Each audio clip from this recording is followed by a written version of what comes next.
Good day. Good evening.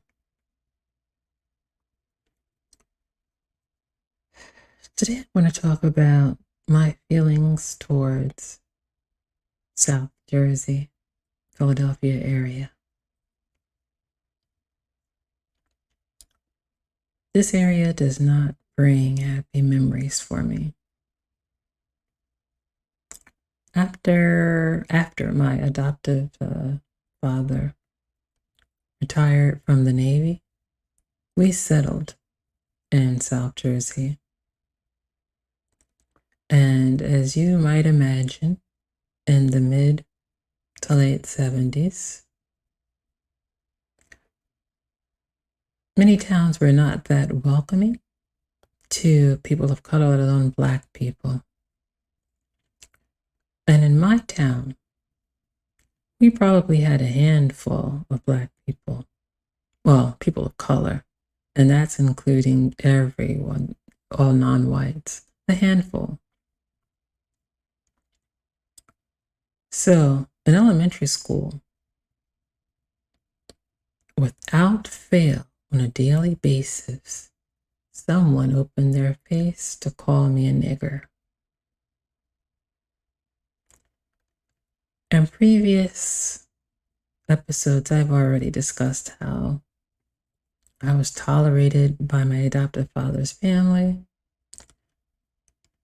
So now I'm in a situation where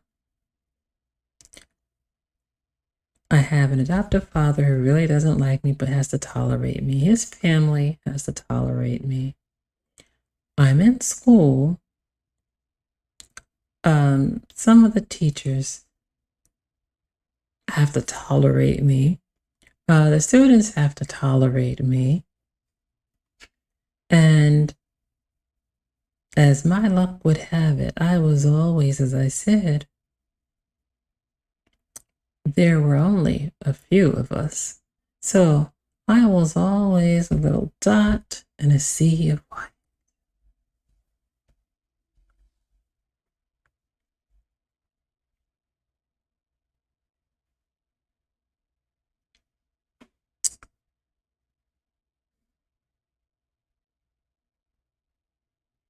Then came the middle school years and high school years. And I think that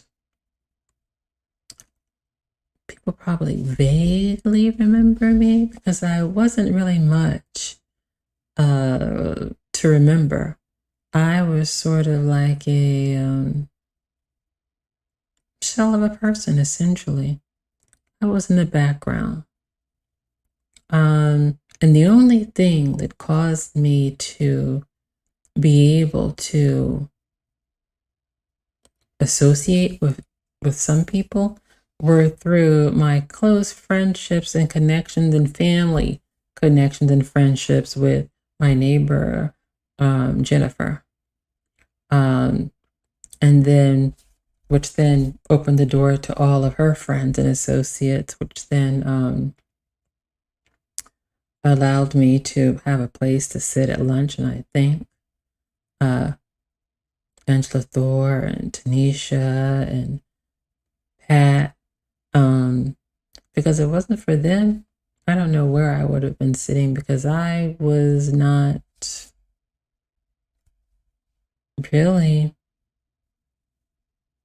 known or had any friends beyond that.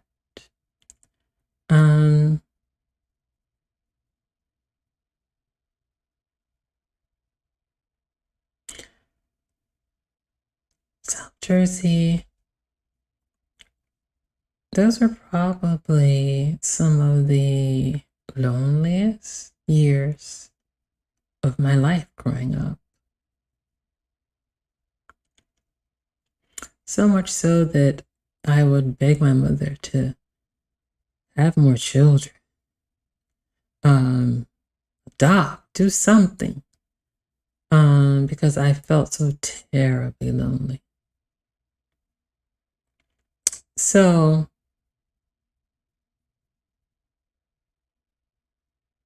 Apparently, I guess she didn't want to adopt. So they became foster parents. Somehow,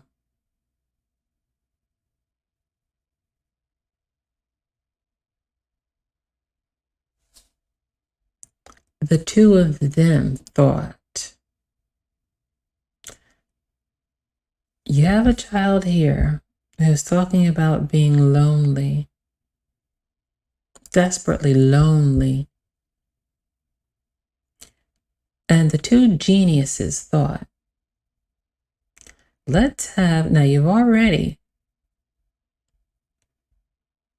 pretty much raised me being a Navy brat, moving around from here to there until we settled in this town in the mid to late 70s.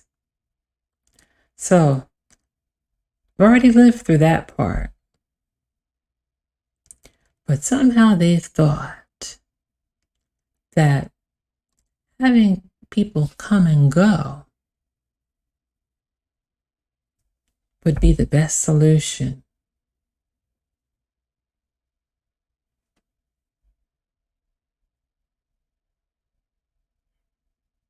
You can't make this stuff up.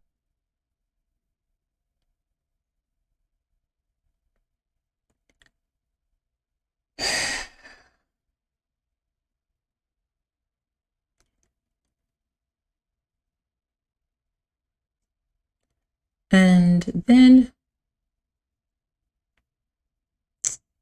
transitioning. I couldn't get out of South Jersey fast enough. And I thought I was going to the big city, Philly.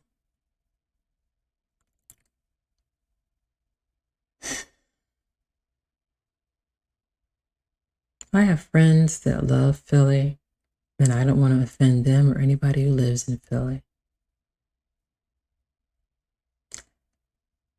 If there's any place that brings worse memories to me than South Jersey, it's Philly. I would be on my way to work because when I started transitioning, I was working at the mall in South Jersey, and I would have to take the train, the path, out to the mall. But to do that, I'd have to walk down 13th Street because I lived on Chestnut Street at that time. I think it was the Adelphia House. I don't know if that still exists. But when I moved there, there was a club below it. But long story short, I lived at the Adelphia House, and I would be on my way to work, and without fail, the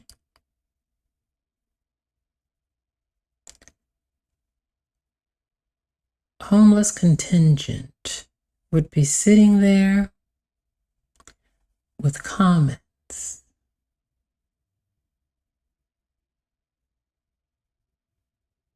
about my appearance. They'd see me when I leave, they'd see me when I come. And they had comments coming and going. If I were to take a trip to the mall, I have hecklers telling me, man, take that makeup off your face. It was so bad that a couple of my friends would walk a block behind me. Now, my friends Gary and Rodney, they were always by my side. Uh, so they certainly were there to hear the worst of it.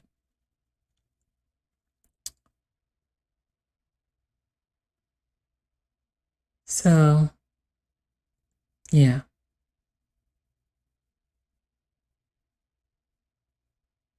South Jersey doesn't bring good memories for me.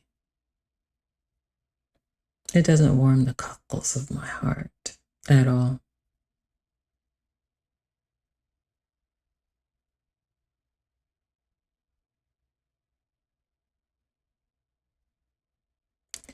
But as they say, what doesn't kill you makes you stronger. So at this point, I expect that I'm like iron.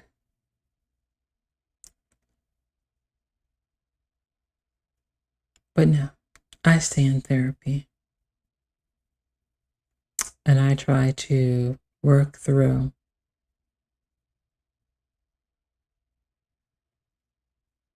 some of those feelings.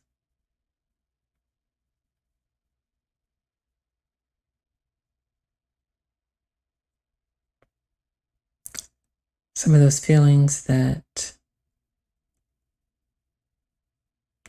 left me for a while with the psychosis where I felt like I could hear people talking about. And that carried through to when I was living in Washington Heights. Uh,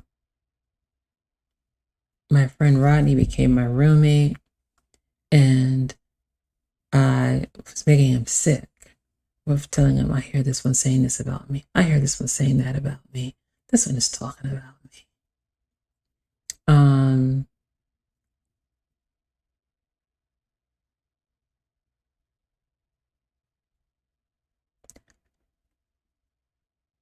if it hadn't been for therapy, I think I would have just gone back. You know, you know what? Because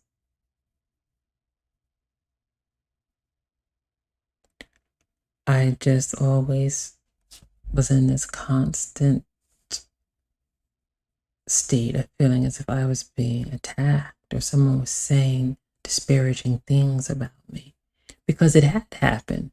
Um, and so it was becoming difficult to distinguish between what was real and what was just my mind making things occur that couldn't possibly occur, but it was real to me. Um, and I was so worried about not causing attention or being attacked that I would turn on every light in the apartment to try to do my makeup. And doing my makeup was an event. It would take a few hours to try to put the face on.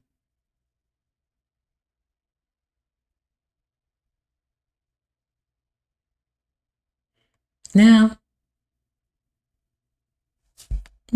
you'll see me put some cover up on, maybe a little mascara.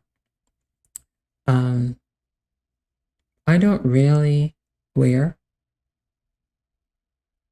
makeup now.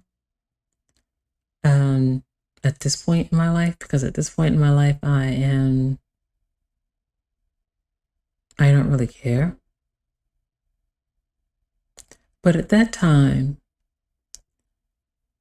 I was obsessed over trying to just not be harassed, not pass, not look beautiful, just not be harassed.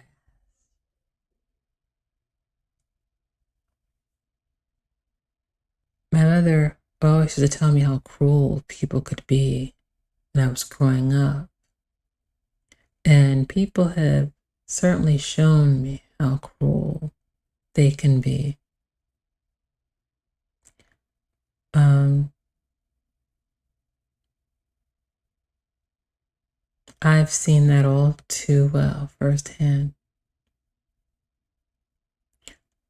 But I've also seen how good people can be as well. And I thank God for that.